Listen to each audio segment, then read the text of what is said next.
War is peace. Freedom is slavery. Ignorance is strength. Those are the words that repeat again and again throughout Orwell's legendary 1984. The book is not just about massive government control by Big Brother over the citizenry, but it is also about how such control is enabled by the abuse of language. You can always smell a rat when words are used to mean something other than what they say. And this bill is filled with such false words. Let's start with the very premise. Government purports to apply the internet to the Broadcasting Act, or the Broadcasting Act to the internet, even though the internet is not a broadcast instrument. Exactly. Television and radio are broadcast instruments. Online streaming is not. Now, this might seem to be merely a matter of words, but then you go through the semantics and you catch other nice white little lies. For example, they use the term in their talking points, in their press releases, Canadian content. Supposedly, the entire raison d'etre of this bill, its reason for existing, is to promote Canadian content. Which two words appear nowhere in the 50-page bill itself? Canadian content. Not only is such content not defined, it's impossible to define it, but it doesn't exist in the entire bill. So here we have an entire apparatus, a bureaucracy that will have tentacles across the entire World Wide Web within Canadian borders, tasked to do something that the bill says doesn't even exist. And why is this important? Because if the bureaucracy in question has its powers circumscribed to defining and promoting Canadian content, but there is no limit on what Canadian content actually means, then we give that agency limitless powers to control what people see and hear online. What is Canadian content? Is it posts about maple syrup, beaver tails, hockey, maybe lacrosse? Nope, that's not in the Act. Is it music made by Canadian musicians? Nope, not necessarily. In fact, many Canadian musicians are no longer considered Canadian because their record labels have been sold to foreign entertainment companies. Is it books that are written by Canadians? No, that is not the definition either. We have absolutely no idea what it is. In fact, we can be very sure what it is not. For example, and this will send my opposition, they will be in the opposition soon, my friends across the way into a fit of rage. But obviously, the Canadian commentator who is most widely viewed and listened to around the world today is, of course, Dr. Jordan Peterson. That is just a numerical fact when you look at the view counts that he has garnered. But I see the rage across the way among those who think he is anything but Canadian. Sure, he was born in rural Alberta. Sure, he was a professor at the University of Toronto before he was censored there. But he surely can't be Canadian. He doesn't use the right pronouns. He doesn't mouth the right talking points. He does not meet this government's view of Canadiana. This Prime Minister has described people who disagree with him as un-Canadian. Surely, the bureaucracy which he points would have to agree. And if the Association of Psychologists that gives out licenses to practice in Ontario doesn't believe that his views permit him to continue practicing in his field, and if a university is effectively banning him from teaching in his classes, what would stop yet another powerful bureaucracy from saying this man is not Canadian enough to be considered Canadian content and therefore should not be found online by Canadian users? The answer, of course, nothing would stop that from happening when you give the power to the state to control what people see and say online. But the government across the way will say, don't worry. The bill does not apply to user-generated content. Once again, with the fancy, confusing words. User-generated content is stuff you post online, right? To use real language, right? They say it doesn't apply to that, unless it does. Let me just read the section of the Act. Specify that the Act does not apply in respect of programs uploaded online on online undertaking that provides social media services by a user of the service, unless the programs are prescribed by regulation. So, unless, make sure to read the fine print. Later on, they specifically exempt user-generated content. This is the stuff that everyday Canadians post every day. They say that it doesn't apply to any of that, unless it's posted on a platform that uses it for revenue generation. Is Twitter, Facebook, Instagram, are they in the charity business? Or do they generate revenue off of the posts that go online? Those things called advertising, that's revenue. Literally every single post that every single Canadian puts online is used to generate revenue for an online platform. Therefore, everything that is posted online is captured by the essence of this Act. More weasel words. If they were going to regulate everything that everybody posted online, and they believed they were justified in doing so, why would they create an exemption that doesn't apply to a single solitary post? Well, of course, it once again is a use of newspeak, of putting in words that say exactly the opposite of what they mean. I want to quote from Michael Geist, no conservative, former critic of mine, actually, not traditionally a friend of people on this side of the chamber, who said, to be clear, the risk with these rules is not that the government will restrict the ability of Canadians to speak, but rather that the bill could impact their ability to be heard. In other words, the CRTC will not be positioned to stop Canadians from posting content, but will have the power to establish regulations that could prioritize or deprioritize certain content, mandate warning labels, and establish other conditions with the presentation of the content, including algorithmic outcomes.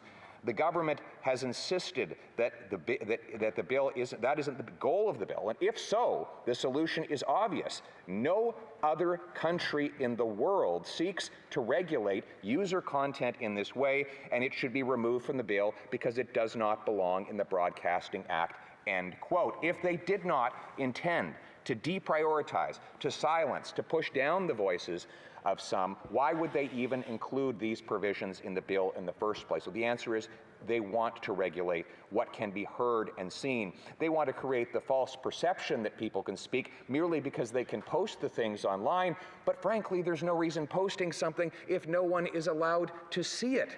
It would be like screaming into an empty forest, Mr. Speaker. And furthermore, the fact that this government gives the power to a state regulator to alter the algorithms of the internet is frankly terrifying. Who are the shady operators in the back room that will be manipulating the algorithms that bring our news feeds and our social media posts onto our screens? What are their motives? What are their direction? None of these things are defined anywhere in the bill or by the testimony of the head of the government agency that is charged with implementing them. Altering algorithms in a world where we are already overly controlled by technology. Think of the devastating power of artificial intelligence. We know because on that side there's plenty of artificial intelligence. But I digress. Not good artificial intelligence. It's definitely artificial, Mr. Speaker. But in reality, the ability of a government bureaucracy to alter those algorithmic powers is an enormous and unforgiving power indeed. And if I can quote Orwell, the process of continuous alteration was applied not only to the newspapers, but to books, periodicals, pamphlets, posters, leaflets, films, soundtracks, cartoons, photographs, to every kind of literature or documentation which might conceivably hold any political or ideological significance, end quote. That is exactly what we're talking about here, because algorithms determine everything that appears on our devices. It is mathematical programming that puts those things in front of our eyeballs. Right now, that programming is determined by a raw human emotion: greed. There's no doubt about it. The social media platforms want to make money. How do they do it?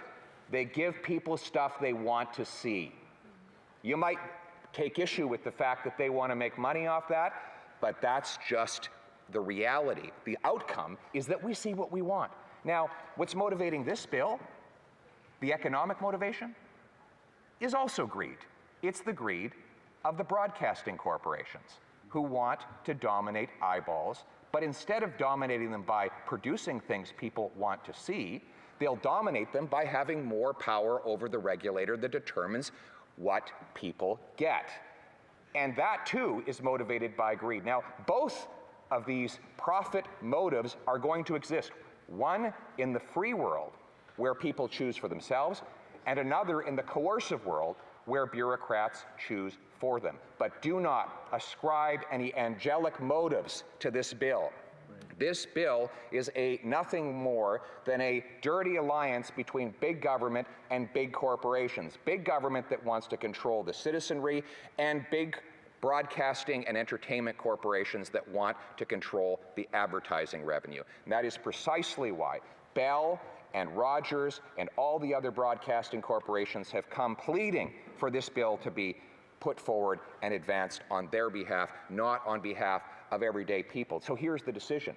Do we want the content on our phones and our screens to be determined by the click or by the clique? This bill proposes to have it done by the clique. And all the brilliant artists whose parents are not rich enough to have agents that will promote them with news and entertainment bodies and corporations, they will be shut out.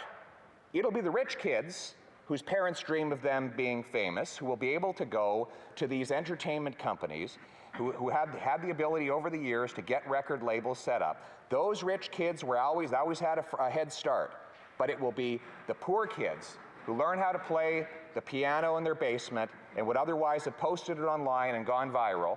They will be shut out because they will not have the political influence in Ottawa, in the CRTC, to get themselves on the big screen. And so this is once again protecting the privilege behind a wall of gatekeepers. Madam Speaker, we on this side of the House believe in a meritocracy, not an aristocracy. We believe everybody should get ahead by their own merits, and we believe that Canadians are intelligent enough to to decide for themselves. And let me address finally one other issue about the social media platforms. The government claims it wants to crack down on them because they're making too much money. This bill will not affect their profit or their bottom line by 1 penny. This bill proposes to keep all the content we see on those same social media platforms. Our broadcasters don't compete with social media platforms. They compete with other Canadians who are fighting for share of voice and share of eyeball. What this will actually do is simply take money and opportunity away from the individual citizen to have his or her voice heard in entertainment, in news, in discourse, and everywhere else, and concentrate it once again in the hands of the politically powerful and the well-connected and those that can find favor with this government. We, in this side of the House of Commons, exist to decentralize power, to disperse it amongst the many, instead of concentrating it in the hands of the few. And that is why we rise today with such alarm that the Prime Minister would censor debate on a censorship bill. I don't know if in the century and a half of this august chamber it has ever happened that a government has censored debate on a censorship bill. It is an appalling precedent, and one that should concern every free-thinking Canadian citizen. We inherit our rights not from the state, not from a powerful government bureaucracy. We inherit those as a gift from God. Freedom is written on every human heart. We all have the ability to express ourselves culturally, politically, and in every other way, not because the Prime Minister has bestowed us with that right, but because we are born with that right, and Conservatives will make sure people have that right once again.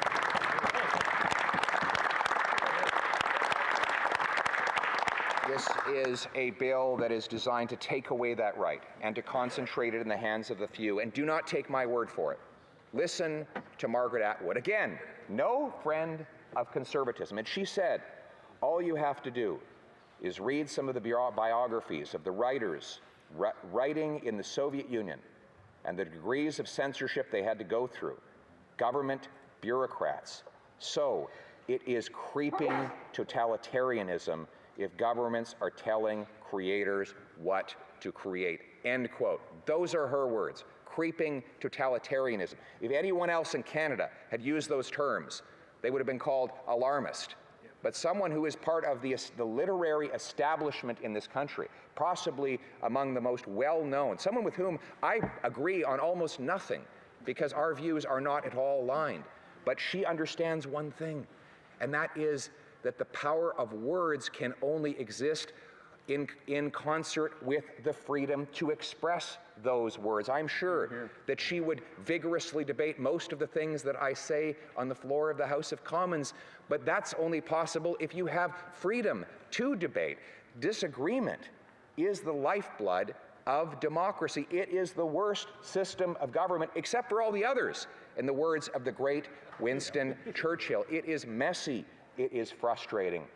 It is arduous in every day and every way. It would be much easier to have, as the Prime Minister has suggested, a basic Chinese communist dictatorship where a powerful hand can decide at a whim. That was the reason why he admired. He said that they decide on the spot what to do and they impose their decisions without any debate. That would be a lot easier in the short run.